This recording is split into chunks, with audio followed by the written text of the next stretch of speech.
Con este inicio de capacitación me permito darles la bienvenida a lo que hemos planteado desde la Dirección de Inspección, Vigilancia y Control, como es la necesidad de fortalecer a los organismos deportivos para que lleguen a ser realmente formales. Esta formalización, como bien lo señaló el director, es una política que se está implementando en este momento en Coldeportes y se diseña específicamente para que todos los organismos deportivos asuman el reto de implementar a su interior de las organizaciones las normas internacionales de información financiera, los códigos de buen gobierno corporativo. Como ustedes muy bien saben, en este momento el país está atravesando por un momento muy importante, ya que está empezando a encaminarse hacia la OCDE. Este es un organismo muy especial internacional que ha exigido que todas las organizaciones en el país específicamente adopten los códigos de buen gobierno corporativo. Esta normatividad seguramente servirá, como ha venido sirviendo, la gran cantidad de regulaciones que a través del Gobierno Nacional, en la medida en que se expidió la Ley 1445 del 2011, estamos aplicando los clubes profesionales como empresas. Como ustedes saben, de 36 clubes profesionales a raíz de esa ley ya hay 32 que son sociedades anónimas. Y los resultados han sido realmente positivos. Yo quisiera realmente hoy resaltar que estamos muy contentos en DIMAYOR de ver la evolución administrativa y empresarial y obviamente financiera que hoy tienen nuestros clubes. Y celebro y quiero decirles que ha sido con una gran ayuda de Coldeportes. Coldeportes pasó en un momento de ser una entidad represiva a ser una entidad constructiva, como debe ser. Y eso lo celebro yo, doctor Botero, porque su llegada y la de sus funcionarios nos han permitido crecer, evolucionar, regularnos, corregir errores, pero al mismo también madurar como empresas sólidas desde el punto de vista administrativo, financiero y, por qué no decirlo, también desde el punto de vista jurídico. A continuación, les voy a presentar al doctor José William Londoño. Es contador público, especializado en finanzas corporativas del CESA, especializado en revisoría fiscal y control de gestión de la Universidad Cooperativa de Colombia y con magíster en Bolsa y Mercados Financieros del Instituto Europeo de Posgrados. Conferencista en temas de NIF, profesor universitario, actualmente es el presidente del Comité Técnico del Sector Financiero, integrante del grupo de expertos que apoya los conceptos del Consejo Técnico de Contaduría Pública, contador general del grupo BBVA. Le damos la bienvenida al doctor José William. Esperamos que con este aporte, que es la primera capacitación que estamos haciendo aquí en Bogotá, porque repito, la hemos hecho en otras partes y regiones apartadas del país, empezamos esta iniciación de capacitación. Sea usted bienvenido y muchísimas gracias por haber aceptado nuestra invitación. Quiero darle muchas gracias a Coldeportes, en especial a la doctora Claudia Guerrero, por esta gentil invitación. También agradecer la presencia de todos ustedes. Entiendo las múltiples ocupaciones y las agendas tan complicadas que tienen, el disponerse a participar en este importante evento. Como bien lo comentaban, pues este es un tema que está muy de moda en la actualidad y que hoy ha tocado las puertas en la actividad deportiva colombiana. Por eso he querido llamar mi ponencia las NIF, el nuevo lenguaje financiero en la actividad deportiva colombiana, porque creo que ya nos llegó la hora cero. Aquello que parecía una utopía, que lo quiero expresar en forma gráfica en esa transparencia, ya es una realidad en Colombia y ya no solamente abarca al sector real, al sector financiero, al resto de sectores, sino a toda la economía nacional. Entonces, creo que es un tema bastante importante y quisiera partir con una pregunta simplemente como de reflexión. Bueno, ¿y qué tan preparados estamos nosotros desde el deporte colombiano para afrontar este nuevo reto? ¿Realmente qué hemos hecho en el transcurso del tiempo para poder enfrentarnos a este nuevo lenguaje financiero, que más que un tema contable, aquí quiero arrancar en esto, que creo que es muy importante, el tema de las normas internacionales de información financiera? Quiero arrancar por expresar que no es un tema contable, que equivocadamente ha sido un paradigma a nivel mundial de pensar que las normas internacionales son solamente un simple ejercicio de la contabilidad. Aquí tengo que empezar recalcando la importancia de que lo veamos como un tema económico, porque realmente su fundamento es más económico y financiero que un simple ejercicio en la contabilidad. Con esta reflexión, entonces, voy a hacerles una propuesta de 5 puntos. Vamos a referirnos en forma inicial a lo que tiene que ver con los antecedentes y marco general de la Ley 1314 del año 2009.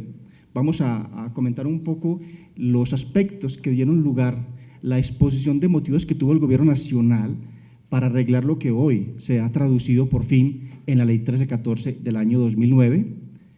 Seguidamente hablaremos de las NIF frente a la actividad deportiva colombiana, haciendo énfasis en lo que tenemos hoy. Aquí vamos a recalcar, a verificar si lo que tenemos hoy nos basta o tenemos que hacer un fuerte cambio en torno a este proceso.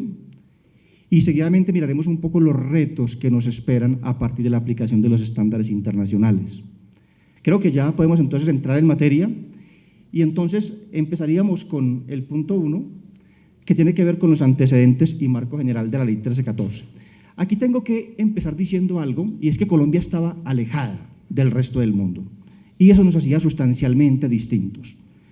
Colombia tenía un decreto, el 2649 del año 93, un decreto completamente rezagado, que se actualizó muy poco, y lamentablemente entonces los supervisores, ante ese vacío normativo, tomaron también el papel de reguladores. Entonces no solamente eran superintendencias o supervisores, sino que también nos regulaban contabilidad ante ese vacío normativo que nos dejaba un decreto estancado y rezagado. Así que llegamos a tener 19 planes únicos de cuentas, porque cada entidad supervisora, cada superintendencia nos reglaba dinámicas contables a través del PUG. El tener tanto régimen normativo aplicable, donde cada supervisor es regulador, simplemente habían diferentes métodos de valoración, diferentes métodos de contabilización. Por ejemplo, para no ir muy lejos, una prima en colocación de acciones para el sector financiero es una reserva, para el sector real es un superávit de capital. Esto tiene efectos no solamente contables, sino efectos fiscales, y así convivíamos. Durante muchos años el sector financiero colombiano llevaba el crédito mercantil como un cargo diferido, cuando internacionalmente era un activo intangible, y durante muchos años vivimos como un cargo diferido. Entonces teníamos una serie de diferencias sustanciales en función del sector, que de hecho nos llevaba a los contables a profesionalizarnos, a volvernos específicos, expertos en función de cada sector, porque no había una estandarización, una uniformidad en la información financiera. Eso creo que era un problema bastante grande para Colombia. Por eso teníamos una diversidad y todos los días salían planes de cuentas. De hecho, Coldeportes en el año 2008 emitió su circular externa 02, donde hacía una definición de dinámicas contables en torno a cómo se registraban los derechos deportivos de los jugadores formados internamente versus de los jugadores adquiridos. O sea que cada quien hacía regulación como, digamos, en función de sus necesidades, obviamente buscando que hubiese por lo menos en su sector una estandarización. Habían conflictos con la contabilidad tributaria. Bueno, pues para mi gusto aquí tengo que advertir que ahora hay más conflictos. Y vamos a ver por qué. Porque es que nunca nos imaginamos ese artículo 165 de la Ley 1607 que hizo algo que no tiene ningún país del mundo, y es que mantuvo las bases contables actuales para efectos fiscales como si nada hubiera pasado. Eso nos va a suponer un esfuerzo mayor. ¿Y por qué mayor? Porque ahora no solamente nos toca llevar la contabilidad de NIF, sino mantener la contabilidad anterior para efectos fiscales, y eso nos hace bastante distintos del resto del mundo. Había una incorrecta estratificación. El 2649 del 93 aplicaba igual para una microempresa, para una empresa muy pequeña que para una gran empresa, lo cual obviamente pues no tenía sentido, porque en función del tamaño de las empresas debería existir una estratificación. Y creo que la Ley 1314 y después los decretos reglamentarios hicieron un trabajo bastante acertado en torno a esto, que en función del tamaño de las empresas tuviese un régimen normativo aplicable. Y finalmente era una contabilidad más orientada al supervisor, a pagar impuestos, a los servicios de los socios, que realmente una contabilidad que tuviese un interés general. Con todo esto, a pesar de que teníamos todas estas cosas, todos estos factores condicionantes, qué curioso que nos tardamos 10 años en dar el paso. Porque en el año 99, con la ley 550, ya el gobierno nacional había visto la necesidad de armonizar las normas contables con los estándares internacionales. De hecho, había colocado en el artículo que les pongo en la transparencia, había colocado la necesidad de que las normas en materia de contabilidad, auditoría, revisoría fiscal migraran hacia ese nuevo lenguaje financiero que ya estaba latente en el resto del mundo. Bueno, nos tardamos 10 años, pero por fin nos llegó en el año 2009 la ley 1314, que la estábamos esperando a gritos, que fue la ley, ¿sí?, que ya nos dio ese paso, pues por lo menos de entrar. Estábamos todavía expectantes de cómo iban a quedar los decretos reglamentarios, pero por lo menos dimos un paso importante para que los principios de contabilidad de general aceptación en Colombia, el aseguramiento de información, las autoridades pertinentes estuviesen regladas a partir de esta ley. Hasta aquí estábamos expectantes todos, porque tampoco sabíamos, bueno, ¿y qué sectores iban a entrar? ¿Solamente iba a entrar el sector financiero? ¿Solamente entrarían las entidades de interés público? ¿Solamente entrarían los emisores de valores? Había toda una expectativa en torno a cómo quedaríamos con este nuevo sistema de información financiera. Y posteriormente llegó entonces lo que todos estábamos esperando, un abanico de decretos que están ahí en la transparencia que ustedes pueden observar, que aquí hubo un paso acertado desde mi punto de vista del gobierno nacional y fue que estratificó la información financiera. De esa forma clasificó 3 grupos, grupo 1, grupo 2 y grupo 3. ¿Para qué? Para que en función del grupo hubiese un marco normativo aplicable. Y entonces vemos cómo el grupo 1 aplicaría full NI, los full estándares. El grupo 2 aplicaría un contexto un poco más resumido, que son las NI para pymes, y finalmente el grupo 3 aplicaría un marco normativo resumido para microempresas, o sea, una contabilidad simplificada. Con todos los decretos entonces se fueron reglamentando la aplicación de los grupos. Hemos tenido muchas modificaciones, de hecho el más reciente es el decreto 2267, que introdujo una serie de cambios para los que aplicamos grupo 1 y grupo 2, sobre todo en el sector financiero colombiano, donde sí quedaron planteados, para mi infortunio, algunos localismos que nos van a ser diferentes del resto del mundo. Pero en el resto de los sectores no ha pasado eso. Vamos entonces a ver cómo sería el marco normativo aplicable y quiero presentarlo a través de un árbol de decisión para que sea mucho más simple esta presentación. Quisiera comentar que el gobierno consideró que si una entidad era emisor de valores, entidad o negocio, porque puede ser un negocio, puede ser un vehículo jurídico, puede ser un fideicomiso. Si una entidad o negocio es emisor de valores, eso tiene un interés público importante, eso tiene un efecto mucho más social, ¿no? Entonces, cuando una entidad es emisor de valores, entidad o negocio, el gobierno estipuló que pertenece al grupo 1. De hecho, las normas internacionales cuando fueron creadas, fueron pensadas para los emisores de valores.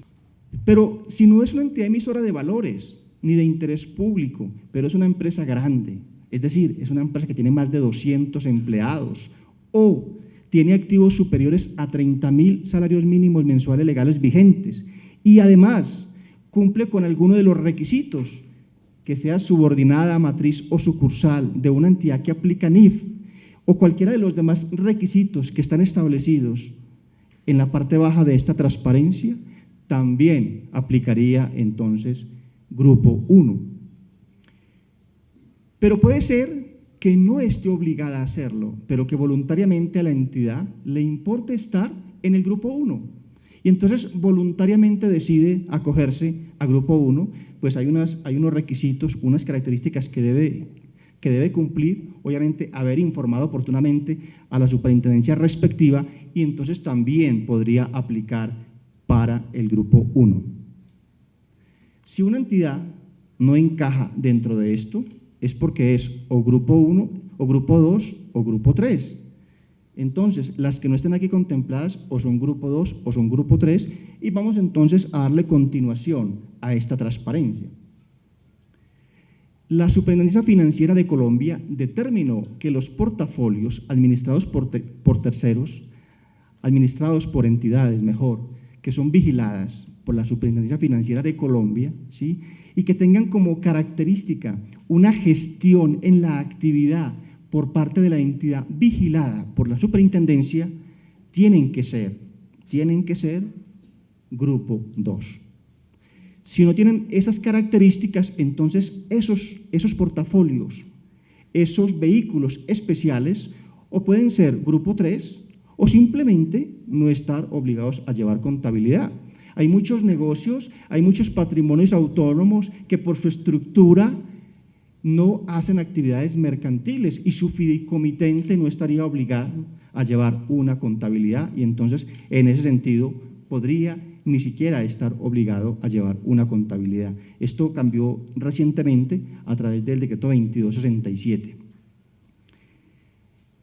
¿Cómo se determina si entonces no es grupo 2 ni tampoco es grupo 1?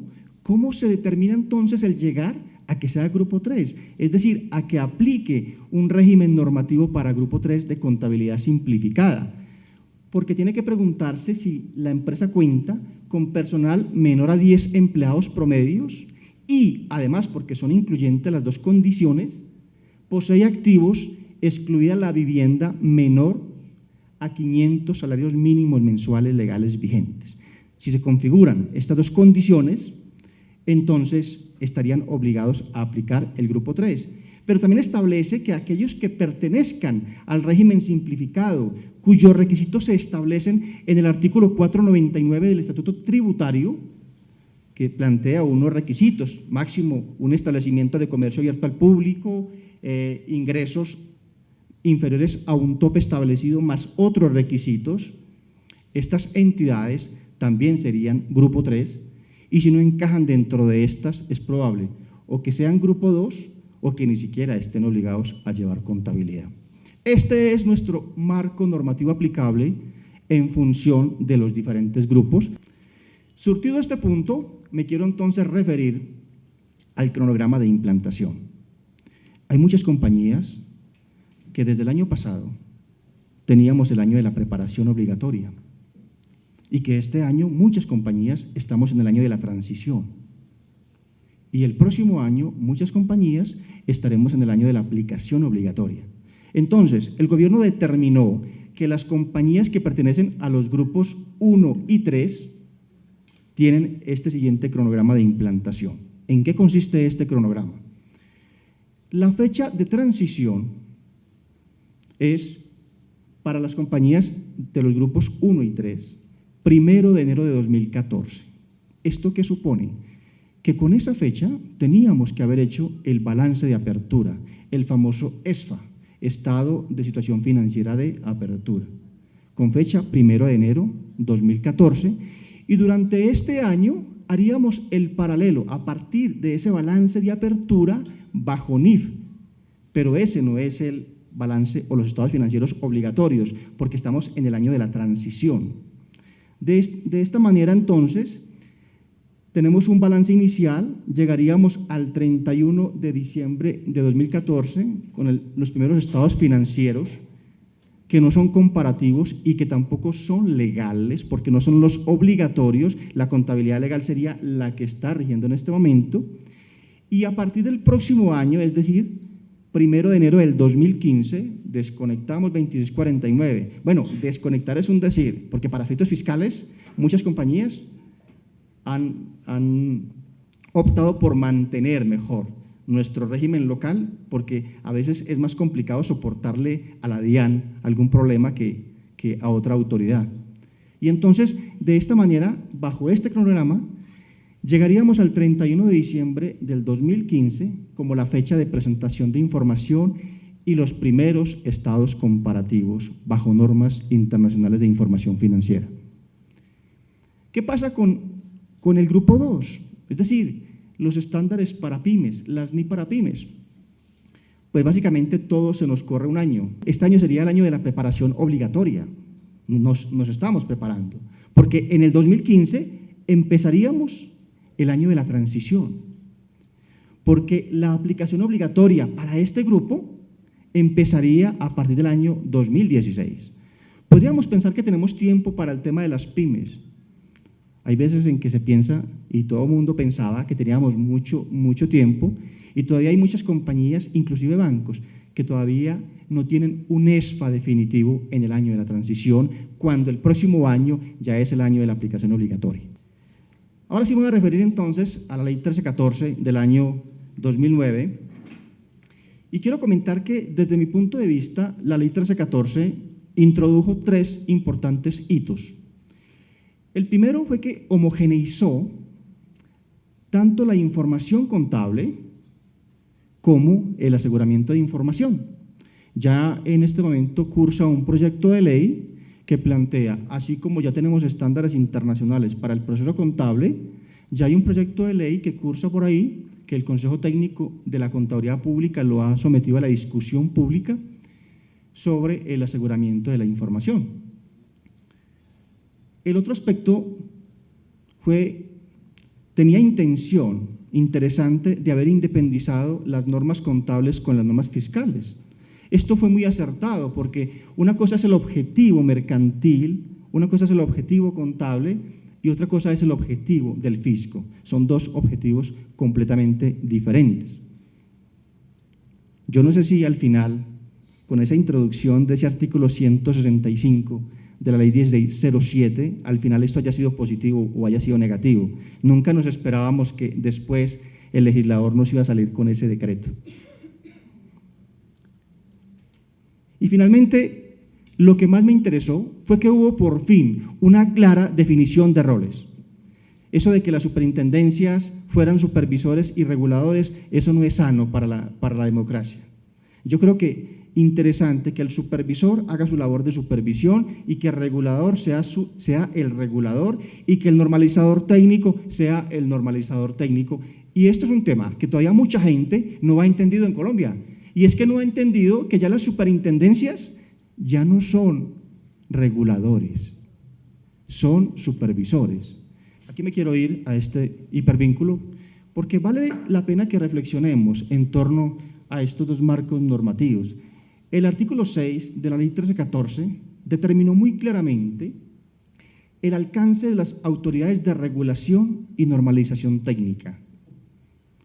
Pero para que no quedara dudas, el artículo 240 de la Ley 1450 de Plan Nacional de Desarrollo reiteró eso, que queríamos escucharlo mucho más tangible, cuando dice, y quiero leerlo completo porque me parece interesante, porque aún muchas personas, incluso conferencistas, todavía no han entendido que las superintendencias carecen de la facultad reguladora. Son solamente estamentos de supervisión y control.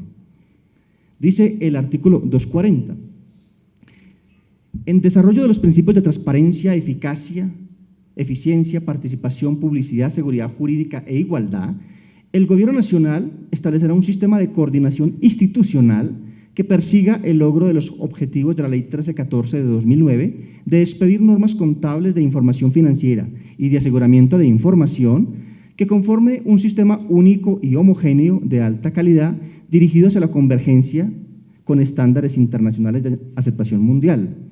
El desarrollo de este sistema tendrá en cuenta los roles de cada una de las autoridades que participen en la creación de normas de contabilidad, información financiera y aseguramiento de la información, según el esquema fijado en las leyes 298 de 1996 y 1314 de 2009, que distingue, lo más importante para mí, entre autoridades de regulación, supervisión y normalización técnica.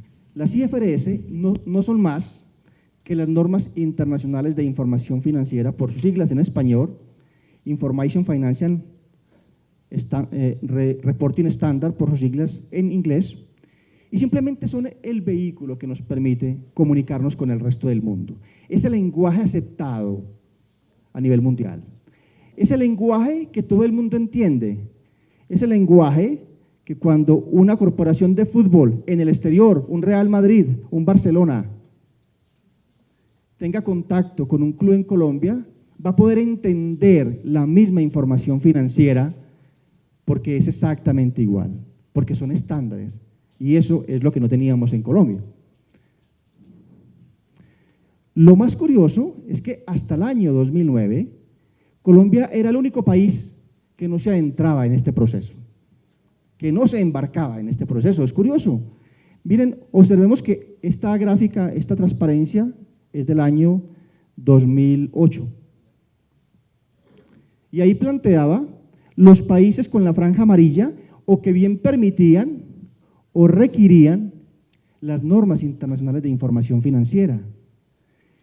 La franja, el continente africano pues estaba un poco alejado de este proceso y miremos la franja azul, eran países que estaban convergiendo o que por lo menos habían manifestado que estaban en ese proceso de convergencia hacia normas internacionales de información financiera, mientras que la franja zapote, Colombia y Estados Unidos eran los únicos países que no se adentraban en los estándares emitidos por el IASB. Entendible Estados Unidos, porque Estados Unidos jamás iba a renunciar a sus US GAAP, pero Colombia, que un país, inclusive estaba Venezuela, Cuba, ya habían iniciado ese proceso de convergencia. Bueno, afortunadamente esto ya es historia patria y por fin nos adentramos en este proceso. El otro concepto tiene que ver con el concepto de devengo. Bueno, ¿y cuándo se reconocen las cosas? Oye, ¿cuándo reconozco un derecho deportivo de un jugador formado, como dicen en España, en cantera? De un jugador formado internamente, ¿cuándo lo reconozco? Ah, desde que incorporo gastos, erogaciones de formación, alimentación, vestuario, gastos médicos. ¿Será? ¿O será que me tengo que esperar hasta que evolucione el jugador, a que realmente haya un mercado potencial, que ya lo esté fichando, a que tenga un aspecto legal, un mandamiento jurídico que realmente me permita soportar que tengo un beneficio económico futuro? ¿O cuándo lo hago? Esos son aspectos que en nuestro contexto actual no estaban muy claros, pero que bajo las NIF sí están bastante claros, y eso es lo que tenemos que empezar a cambiarnos el chip, todos, señores y señoras. Hemos abordado ya el primer punto, pasamos al segundo punto, que tiene que ver con las NIF frente a las entidades que desarrollan la actividad deportiva. Y tengo que advertir que si la contabilidad en Colombia estaba rezagada, aplicaba para todos los sectores, también teníamos marcado un rezago en la actividad deportiva colombiana. A mí no se me olvida que en el año 2003 se hizo una pregunta al Consejo Técnico de la Contaduría Pública, pidiendo a gritos cómo reconocer los derechos intangibles. Se preguntaba, había una preocupación, pero esa preocupación no solamente era de Colombia, era una preocupación a nivel mundial. España la tenía, Argentina la tenía, y cada quien con base en su marco normativo local aplicable en ese momento tomó decisiones distintas. Había una preocupación en Colombia por saber, bueno, ¿y cómo contabilizo los derechos del jugador que formo internamente versus del jugador comprado? Porque sería una incongruencia contable que los derechos de los jugadores comprados los pueda capitalizar. Son un activo patrimonial, pero qué curioso, si el jugador no es comprado, sino que es formado internamente, entonces no lo podía contabilizar. ¿Eso quién lo entendía? Era como una especie de discriminación contable, ¿no? Ante esa preocupación se le eleva el concepto al máximo órgano normalizador técnico, que es el Consejo Técnico de la Contaduría Pública, para que, como bien lo comentaba la doctora Claudia, yo pertenezco al grupo de las 5 personas que apoyamos los conceptos técnicos, y en ese momento el Consejo Técnico carecía de elementos de juicio suficientes para responder esta pregunta, porque en Colombia el artículo 66 del decreto 2649 era muy somero, ¿sí? Hablaba de los intangibles, pero era bastante somero y solamente habían muchos conceptos de órganos supervisores. Así que el Consejo Técnico tuvo que acudir al contexto internacional, al contexto de las NIF. Y el Consejo Técnico entonces se amparó en la NIC de activos intangibles, la NIC 38. Hizo su propia interpretación, la que estaba vigente en ese momento, que ha cambiado. Ojo, porque esa NIF ha cambiado, ha tenido varios cambios a lo largo de estos años.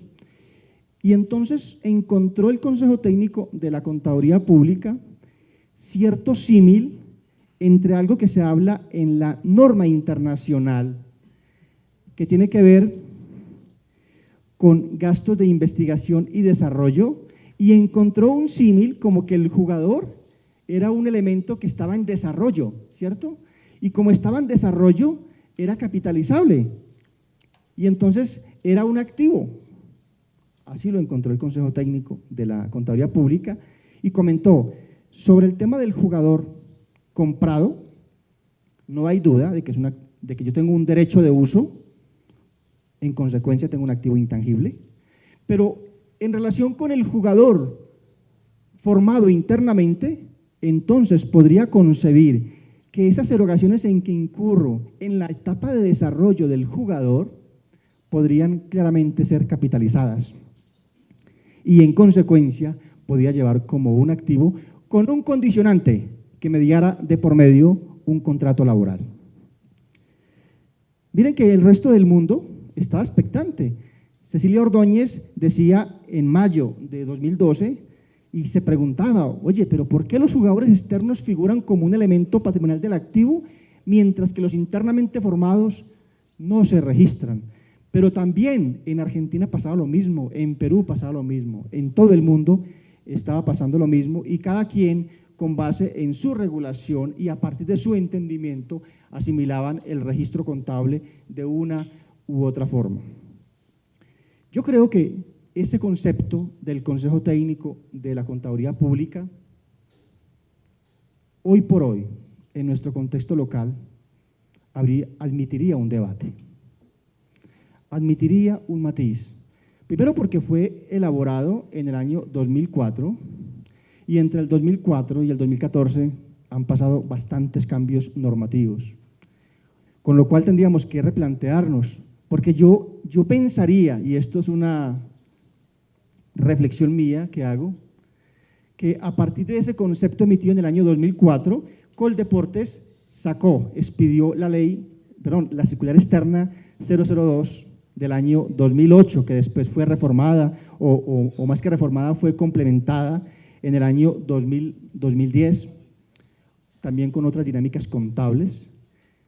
Pero tengo que advertir que no necesariamente tanto las disposiciones, tanto el concepto emitido por el normalizador técnico y estas circulares externas emitidas por Coldeportes valgan para nuestro contexto local, nuestro contexto actual de normas internacionales de información financiera.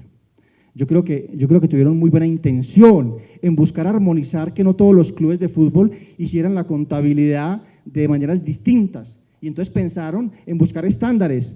Pero señores, las NIF plantean condicionantes que van a hacer que ese planteamiento que antes hacíamos, ahora tengamos que entrar a hacer una revisión bastante exhaustiva. Quiero entrar aquí un poco más en materia de lo que la NIC 38 establece, las características que debe cumplir un activo para que se pueda clasificar como un activo intangible. Lo primero es que para que un activo sea intangible, primero debe cumplir con las características de activo. Es decir, tiene que cumplir con la definición del elemento y segundo, cumplir con los criterios de reconocimiento de ese elemento. Primera característica, que cumpla con la definición. ¿Qué es un activo? Un activo es un recurso controlado por la entidad sobre el que se espera obtener beneficios económicos futuros. Esa es la definición. Y entonces incorpora un elemento importante que no tenemos en nuestro léxico contable actual, el concepto de control. Es un recurso controlado. Ojo, no es un recurso que tenga la entidad, es un recurso controlado, incorpora un precepto de que la entidad tiene el control sobre el activo. Y viene el segundo elemento, espera obtener beneficios económicos futuros. Ah, claro, este sí se podría cumplir. Yo inyecto plata en un jugador, le doy su formación, le doy su alimentación, el hospedaje y en fin, su manutención, porque sé que en un futuro espero, además porque le veo futuro, le veo aptitud, le veo actitud también, y entonces espero obtener beneficios económicos futuros. Este de pronto es más fácil de pronto de asimilar, pero el primero es más complicado. Si no se da el primero, no cumple con la definición del activo. Con que no se den los dos, con que no se dé uno de los dos, automáticamente no cumple con la definición del elemento del activo. Y si no es activo, mucho menos podría ser un activo intangible. Ahora, vamos a suponer que sí hay fundamentos fácticos y jurídicos para determinar que este jugador cumple con la definición de activo. Entonces, perfecto, chuleado esta primera parte. Ahora me voy, bueno, cumple con la definición de activo intangible. Y entonces empiezo, es identificable. Venga, ¿y cómo hago yo para saber que un derecho de un jugador formado internamente es identificable? Cuando pueda demostrar que es separable. Que si yo mañana lo quiero vender, hacer lo que quiera, lo puedo traspasar, es separable ese derecho. Además, surge de derechos contractuales o legales. Realmente hay fundamentos contractuales y legales que me permiten separar, ¿sí?, ese activo intangible. Si esto no se me da, no cumple con la definición de activo intangible y vienen otros elementos mucho más secundarios como que sea de carácter no monetario y sin apariencia física, que creo que encajarían dentro del contexto del derecho del jugador formado internamente. El tema de la aplicación de la ley en Colombia no distingue sectores. Es igual que sea el sector asociativo, sector financiero, sector real. Aquí no se distinguen sectores. Aquí se distinguen es tamaño de empresas, fundamentalmente, y tipo de empresas, y qué tanto tienen o no una implicación de interés público. Luego, en la actividad deportiva va a ser exactamente igual. Habrán entidades del grupo 1 y entidades del grupo 2. Y entonces, a las que les toque el grupo 1, aplicarán ni plenas, para que nos hagamos una idea de las ni plenas. 41 estándares, 25 interpretaciones, y todas son marco normativo. Las que sean grupo 2, es decir, que apliquen ni para pymes, tienen básicamente 35 sesiones. Es algo mucho más resumido, obviamente tengo que advertir que es diferente aplicar grupo 1 que aplicar grupo 2, nomás en materia de revelación es mucho más resumido el tema, fundamentalmente. Así como las NI no distinguen sectores, tampoco se distingue estructura societaria. Aquí no importa si la entidad es una entidad de carácter civil, es una entidad limitada, colectiva, asociativa o por acciones. Aquí no importa eso. El marco se aplica con todas las prerrogativas. Claro, habían muchos críticos en torno al tema, ¿no? Oye, pero es que no puede ser que una entidad, que un negocio fiduciario, pero ¿es emisor de valores? Sí, oye, pues aplica grupo 1 con todo lo que supone aplicar grupo 1, con todas las características de revelación, con todas las modalidades que hay que implementar en materia de inversiones, de costo amortizado, etcétera, etcétera. Entonces es fundamental entender esto porque yo recuerdo que ha habido una fiebre en el mundo por la conversión de las sociedades civiles a sociedades anónimas en torno a todos los escándalos que ustedes conocen mejor que yo y que llevaron a que en el mundo hicieran como una reflexión de cambiar esa estructura societaria de tipo civil a sociedad anónima. Esto empezó en Inglaterra en los años 20, siguió la fiebre por Europa, Italia, años 80, Francia, hasta llegar a España. Y después empezó esa fiebre en Latinoamérica, Perú en el año 2010 y Colombia en el año 2011, a partir de la expedición de la Ley 1445, que motivó para que muchas entidades deportivas, los clubes de fútbol, se fueran convirtiendo a sociedades anónimas. Es evidente que la estructura societaria ayuda mucho al mejor control y sobre todo a los temas de buen gobierno corporativo. Eso es evidente, pero la aplicación de las NIF no distingue esa estructura societaria. El pasar de reglas a principios, entonces, tiene efectos en todos los sentidos. Es diferente nuestro contexto actual local, ¿no? Donde, por ejemplo, uno requiere saber, oye, ¿en dónde contabilizo los derechos de tal? Ah, llévalo a la 16XX. ¿Sí? Hoy en día todo está basado en reglas.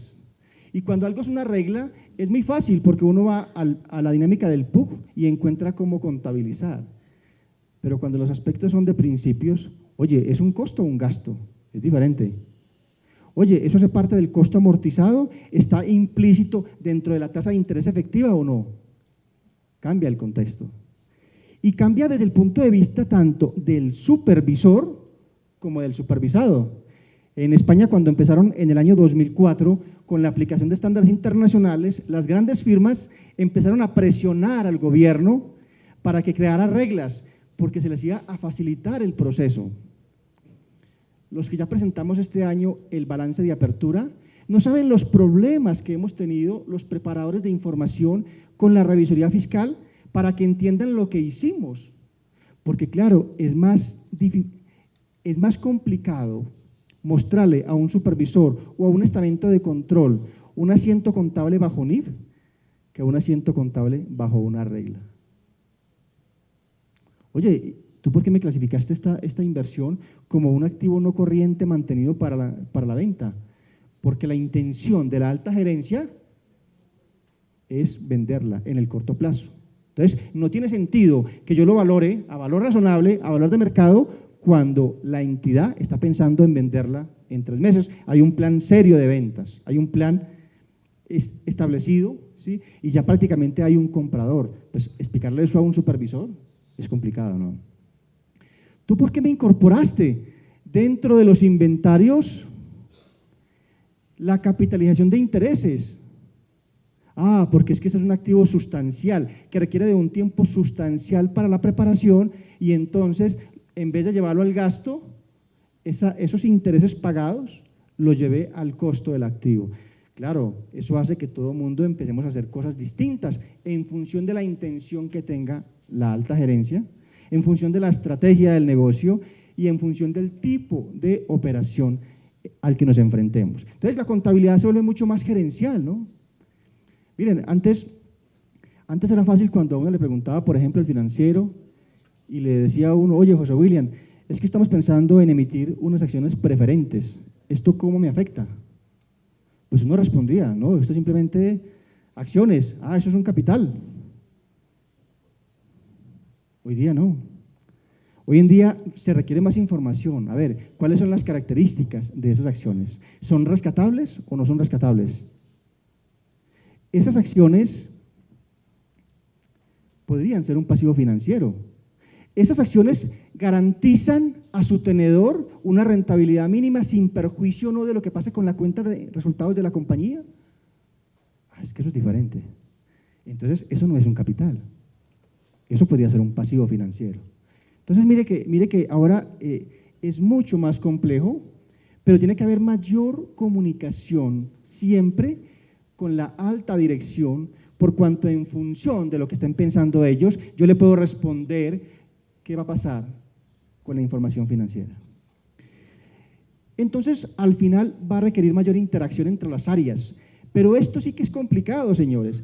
Lo más complicado es irradiar que cada área se apropie de su proceso, porque en cada proceso hay un OBNER diferente. Los temas de beneficios al personal, la NIF 19, la NIF 26, la NIF 2, son temas que el grupo de recursos humanos tiene que entender, asimilar y apersonarse de los cambios y de la implantación de lo que eso conlleva, porque ellos son los que saben cuándo un beneficio es de corto plazo, cuándo un beneficio es de largo plazo, cuándo es posterminación y cuándo es postretiro. Y eso no tiene por qué quedar en contabilidad. Ahora que está cambiando la NIC 9 y que está derogando la NIC 39, que habla todo el tema de instrumentos financieros, esto no es un tema solamente contable, es un tema que afecta al tesorero, es un tema que afecta a la mesa de dinero, y entonces ellos tienen que entender esos cambios para poderlos bajar al interior de la organización. De hecho, que es muy importante que el comité de dirección tenga esta sensibilidad, porque si dejamos al contable solo, y esto no es un proceso gerencial, realmente no se ve como una contabilidad con enfoque gerencial, va a ser un fracaso, y va a ser el costo de no haberlo hecho bien desde el comienzo, lo van a ver ustedes en el futuro. Las NIF tienen efectos en todos los sentidos. Efecto financiero, efectos operativos sumamente altos, efectos fiscales, para mi gusto, va a ser más complicado ahora. Efectos en recursos humanos y, por supuesto, afecta al negocio. Empecemos con el más fácil, el efecto financiero. Claro, el balance de apertura de entrada afecta al patrimonio. El sector financiero colombiano se le bajó el patrimonio entre un 2.5 y un 3% al sector financiero colombiano. Claro, el sector financiero colombiano estaba más aterrizado en estándares internacionales. El sector real, entre un 15 y un 20% en promedio. En Europa, cuando entraron en el año 2004, los bancos se les bajó entre un 10 y un 15%. Oiga, esto es un efecto importante, que de la noche a la mañana a una compañía, ¿cómo le explica uno a una junta directiva? Oye, es que se nos bajó el patrimonio. ¿Pero por qué? Porque aplicamos NIF, pero ¿cómo así? O sea, que lo que hacíamos lo hacíamos mal. No, es que lo hacíamos bajo unos estándares y ahora tenemos otros. Explicar eso no es tan fácil, ¿no? Pero ese efecto que se ve en el patrimonio tiene otras connotaciones. ¿Por qué, señores y señoras? Porque si es, por ejemplo, una estructura financiera que tiene que tener un patrimonio técnico, afecta su solvencia. Sus requerimientos de capital se afectan. Por ejemplo, si es una entidad que aplica Basilea. Y después, a posteriori, puede afectar o no los resultados. En la medida en que tenga mucha aplicación inicial en su patrimonio, el efecto prospectivo tiende a ser menor. Eso también es importante comentarlo. Aquellas empresas que prefieren esconder las cosas y no confesarse al comienzo con su balance de apertura, a posteriori el efecto en resultados será mayor, porque en la medida en que el supervisor aprenda más a entender las NIF, a conocerlas mejor, va a ser mucho más exigente. Con lo cual, lo importante sería hacerlo bien desde el comienzo, en el balance de apertura. Después pasamos al impacto operativo. El impacto operativo es extremadamente sustancial. ¿Se imaginan ustedes cambiar los sistemas? Cambiar la forma de amortización de las propiedades planta y equipo, incorporar dentro del portafolio de inversiones el riesgo de contraparte, el CVA, el DVA, incorporar dentro de las cuentas por cobrar de clientes el concepto de costo amortizado, concepto de tasa de interés efectiva, donde todas las erogaciones computan para el cálculo de la tasa de interés efectiva. Ya eso de capital por rata por tiempo que nos enseñaron en contabilidad básica se acaba, ¿no? Por eso ahora los contables tenemos que tener un enfoque mucho más financiero que contable. Es muy probable, con todo cariño y con todo respeto, que muchos de los contables que hoy nos valen no nos valgan para NIF. Entonces, el impacto operativo de cambiar los sistemas de información por las nuevas salidas de información, por el nuevo reporting, obviamente va a hacer que los sistemas se nos vayan a colapsar. Ahora, ¿qué tan preparados estamos al interior con sistemas como SAF que nos permitan tener multilibro? Eso es todo un reto. Todavía hay entidades que están llevando hojas Excel por el costo que significa el cambiar el sistema de información. Máxime cuando nos toca mantener las bases contables actuales para efectos fiscales. Entonces, ¿cómo hacemos? Nos preguntamos los contables, ¿cambia el sistema? Ah, pero es que si cambias el sistema, ¿qué vas a hacer con aquellos aspectos que la ley tributaria no abarque y que se vaya a la contabilidad mercantil, pero la contabilidad mercantil que vale es la de 2649. Estamos ante un limbo, ¿no?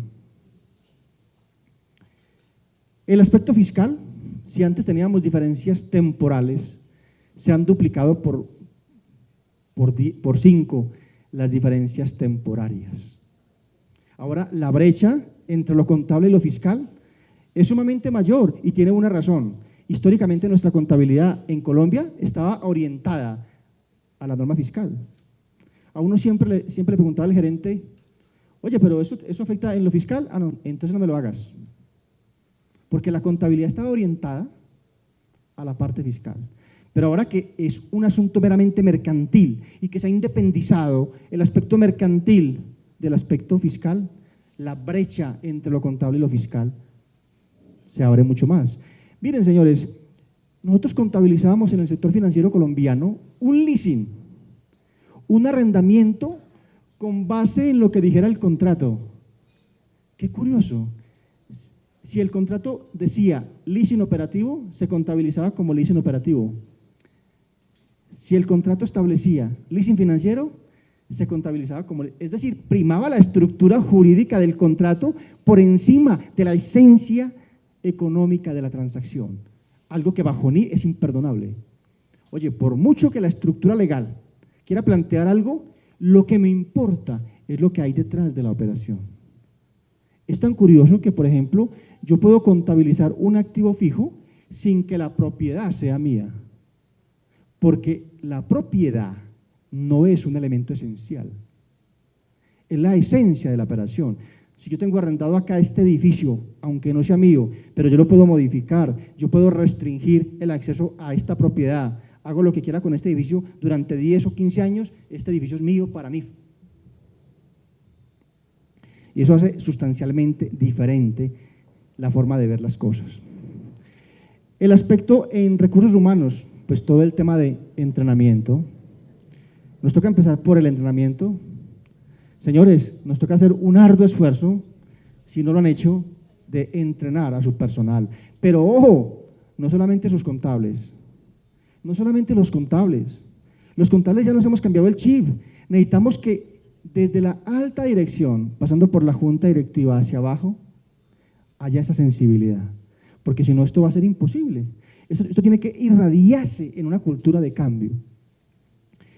El perfil requerido, hay que mirar si el perfil que tenemos hoy realmente nos valga para el futuro, ya lo hemos comentado.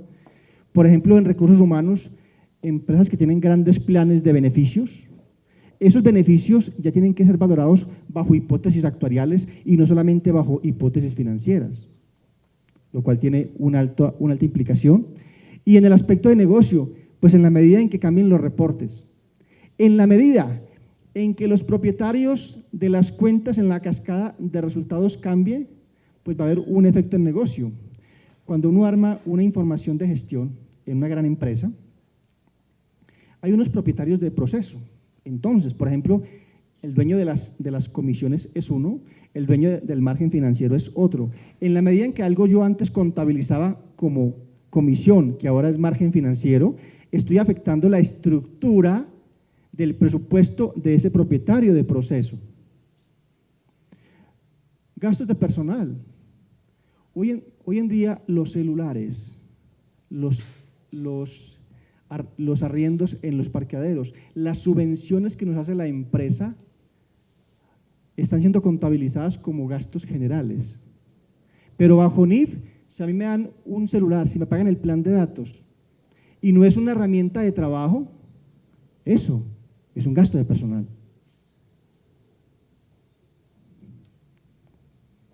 Si hay obligaciones implícitas que se van dando con el tiempo, porque la costumbre se vuelve ley, y entonces están acostumbrados a que cada año me dan un bono producto de mi actuación, por mucho que en la legislación legal colombiana, laboral colombiana, me digan que eso es por mera liberalidad del patrono.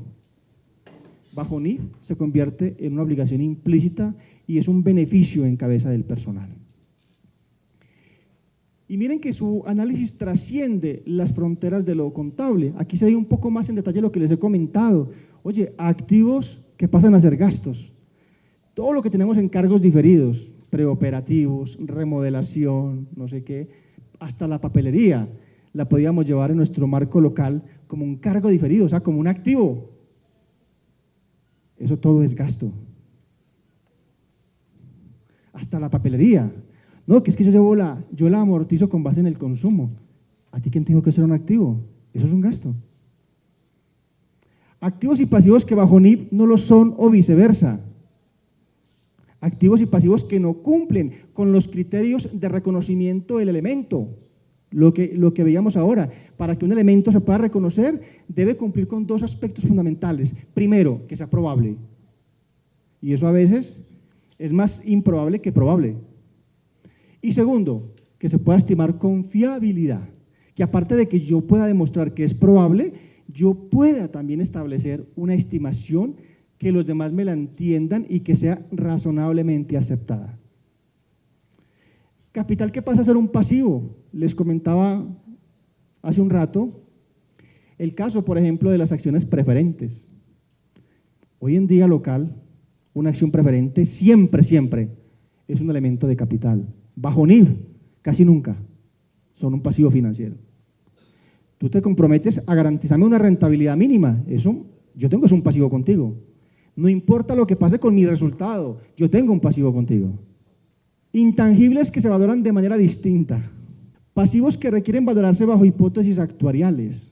Es diferente valorar un pasivo bajo un matiz financiero que valorar un pasivo bajo un matiz actuarial. Cuando yo valoro un pasivo bajo un matiz financiero, lo único que hago es actualizar el pasivo a valor presente, descontándolo a una tasa que estipule la empresa. Pero cuando yo incorporo hipótesis actuariales, incorporo elementos como la probabilidad de que sobreviva la persona, la probabilidad de que realmente ese hecho me pase mientras la persona esté vinculada en la compañía, lo cual incorpora otros elementos adicionales a los simples cálculos financieros.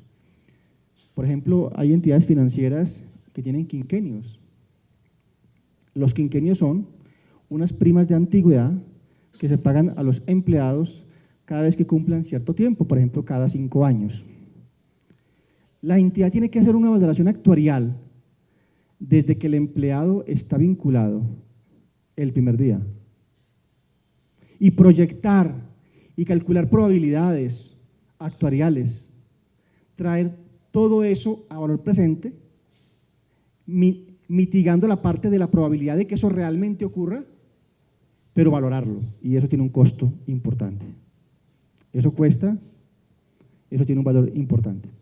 Gastos que se netean dentro de los ingresos. Esto sí que no estamos acostumbrados a esto. A nosotros nos han enseñado que los gastos van por un lado y que los ingresos van por otro. Y entonces que si yo compro una mercancía, pero me hacen un descuento por pronto pago, me obligaban, ¿sí?, a reconocer ese descuento como un ingreso.